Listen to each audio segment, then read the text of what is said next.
नमस्कार, Hindustan today 24 news में आपका एक बार फिर से स्वागत है। मैं हूं राहुल बेनीवाल। फिर से आ चुके हैं एक बार सिविक सेंटर। नमस्कार, मैं सबसे पहले आपके चैनल का धन्यवाद करती हूं और मैं आज आपके ही चैनल के माध्यम से संविधान निर्माता, भारत रत्न से जाने जाने वाले symbol of knowledge doctor B.R. Ambedkar ji की 135वीं जयंती की हार्दिक शुभकामनाएं देती हूं पूरे देशवासियों को, पूरे विश्ववासियों को। आपने बहुत अच्छा क्वेश्चन किया और आप सब लगातार हमारे साथ बने हुए हैं। मैं आपके चैनल का और तमाम जो मीडिया चैनल हमारे साथ जुड़े हुए हैं उनका भी धन्यवाद करती हूं तहे दिल से।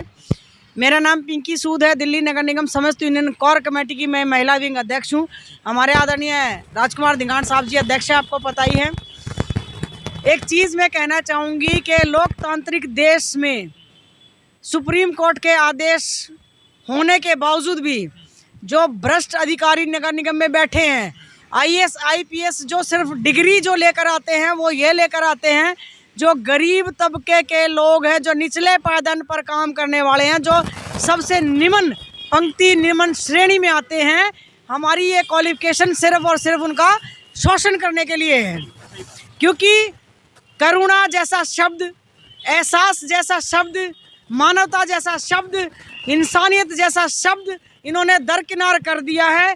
माननीय न्यायाधीश कह चुके हैं ये पिछले 10 सालों से कि जो भी संविदा से जुड़े हुए लोग हैं उनको 240 हाजिरियों पर पक्का किया जाना चाहिए। और मांग डिमांड जो हमारी ऑलरेडी इतने सालों से चलती आ रही है, कच्चे से लेकर पक्के तक की और पक्के से लेकर एरियर तक की, एरियर से लेकर वर्दी तक की और वर्दी से लेकर कैशलेस कार्ड तक की, और बढ़ती जनसंख्या के आधार पर नई भर्ती की जो मांग डिमांड है वो सुप्रीम कोर्ट न्यायालय भी ये कह चुका है, इस देश की न्याय प्रणाली ये कह चुकी है कि जो इनकी मांग डिमांड है सब जायज़ है। लेकिन सिर्फ इस बिल्डिंग में जो बैठे हुए लोग हैं वही गूंगे बहरे निकम्मे अधिकारी मैं उनको कहूँगी, जिनको आना है सिर्फ अपनी जेब भरनी है, कर्मचारियों का शोषण करना है और 7-2 साल यहाँ नौकरी करके यहाँ से पलायन कर जाना है।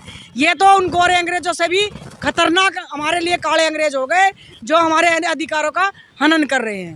देखिए, कुल मिला के बात ये है कि जो ऊपर लेवल के जो अधिकारी हैं, जो बड़ी बड़ी पोस्टों पर बैठे हैं, वो कहीं ना कहीं नहीं चाहते कि एक सफाई कर्मचारी भी आगे बढ़े, उसको वो चंद जो सुविधाएं हैं जिसका वो हकदार है उसको वो ना मिल पाए। और पक्के होने की जब बात आती, सिलसिला देखिए सालों से चल रहा है, लेकिन जब वो मैन उस पर आता है, जब पकी पकाई एक जब चीज़ बनने वाली होती है, तो न जाने क्यों ये उस हांडी को लात मार के कहीं ना कहीं तोड़ने की कोशिश करते हैं। देखिए, ये जो रवैया है ये एक तानाशाही वाला रवैया है। सरकार को भी इसको थोड़ा सा सख्ती से देखना चाहिए और ऐसे जो आला अधिकारी जो डिपार्टमेंट में बैठे हैं उनको कहीं ना कहीं बर्खास्त करना चाहिए, जिससे कि और जो अन्य लोग हैं उनको एक मौका मिलना चाहिए और समाज में सुधार होना चाहिए। मैडम, लगातार दलित की बात आती है, सफाई कर्मचारी की बात आती है। देखिए, और भी बहुत सारे डिपार्टमेंट हैं, उनके ऊपर कभी इस तरीके की चीज़ें नहीं होती, उनको कभी कोई धरना प्रदर्शन नहीं करना पड़ता। क्या उनकी सैलरी लाख लाख 1.5 लाख रुपये नहीं है? कोई पूछने वाला नहीं है, कोई उनके अटेंडेंस पूछने वाला नहीं है, आप काम कर रहे हो नहीं कर रहे हो। बस ये है कि हमारे योद्धा जो हैं वो सड़कों पर निकलते हैं, स्वच्छ कर रहे हैं। एक योद्धा होता है जो बॉर्डर पे अपनी तैनाती देता है, और हमारे जो योद्धा होते हैं वो सड़कों पर समाज को स्वच्छ करते हैं, स्कूलों को स्वच्छ करते हैं, जिससे कि एक वातावरण बनता है क्षेत्र में। प्रधानमंत्री मोदी जी भी स्वच्छ भारत को आगे बढ़ाते हैं और बड़ी बड़ी इस पर विज्ञापन, करोड़ों रुपए के ऐड भी बनते हैं।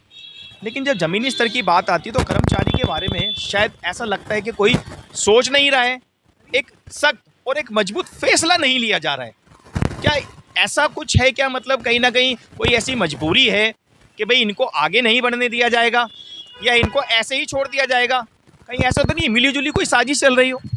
जी बिल्कुल, देखिए, मैं कि अगर भाजपा की तरफ से ये कुठाराघात होता तो 2010 में योगेंद्र चंदोलिया जी स्टैंडिंग कमेटी चेयरमैन हुआ करते थे।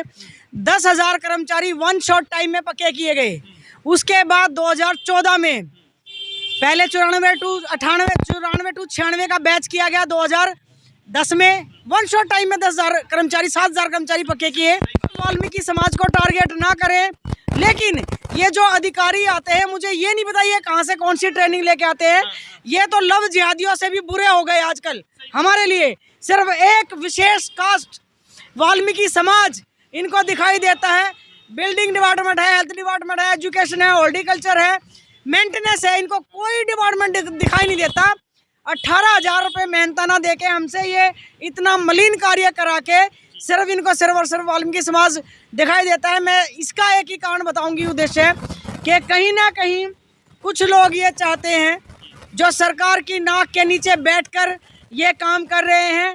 मैं सरकार को दोष क्यों ही दूं, हो सकता है मिली भगत हो, लेकिन जब तक मेरे सामने कुछ नहीं आएगा मैं सरकार को भी क्यों दोष दूं। अगर उनकी काम मंशा करने की, उनकी मंशा काम करने की ना हो तो 7,000 कर्मचारी 2010 में पक्के ना हो, 14,648 कर्मचारी वन शॉट टाइम में 2014 में पक्के ना हो।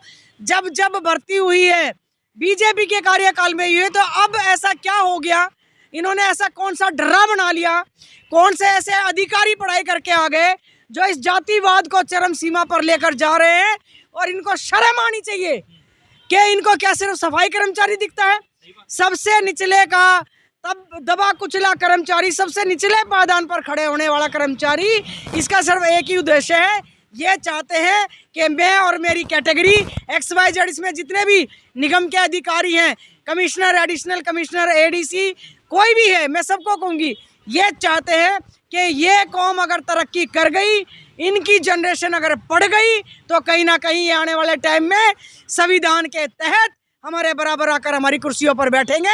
इसका सिर्फ यही कारण है और कोई कारण नहीं है। और आप खुद सोचिए, अगर एक व्यक्ति मेरी गाड़ी चलाता है तो क्या मैं चाहूँगी कल मेरा ड्राइवर, मेरी गाड़ी चलाने वाला, उसका बेटा भी मेरे जैसे बराबर मेरी गाड़ी लेके खड़ा हो। ये इनका मोटिव है। ये बिल्कुल नहीं चाहते कि इनकी पढ़ी लिखी, इनकी जो आने वाली जनरेशन है वो शिक्षा की तरफ बढ़े, क्योंकि हमारे पास 18,000 रुपये में राशन पूरा नहीं होता।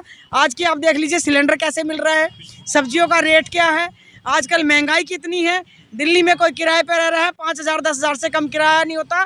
तो क्या 18,000 रुपये में कोई अपने घर का, अपने बच्चों का लालन पालन करेगा या उनको हायर एजुकेशन देगा? तो मैं फिर से कहूँगी कि लानत है ऐसे अधिकारियों पर और लानत है ऐसे सिस्टम पर जो एक गरीब को दबाने का और कुचलने का काम करते हैं। देखिए, ये ऐसी, देखिए ये ऐसे वो मुद्दे हैं जो कहीं ना कहीं दबाने की कोशिश की जाती है, और जो सिविक सेंटर की एयर कंडीशन के कमरों में बैठ के कहीं ना कहीं ऐसे मुद्दों को, और जब ऐसे प्रदर्शन, ऐसी हड़तालें जब होती हैं, उन पे पर्दा डालने का काम करते हैं। सिस्टम में कहीं ना कहीं लचीलापन है, या सिस्टम को खोखला करने का एक इन्होंने एक मोटिव बना रखा है, एक प्रोपोगंडा इन लोगों का चल रहा है।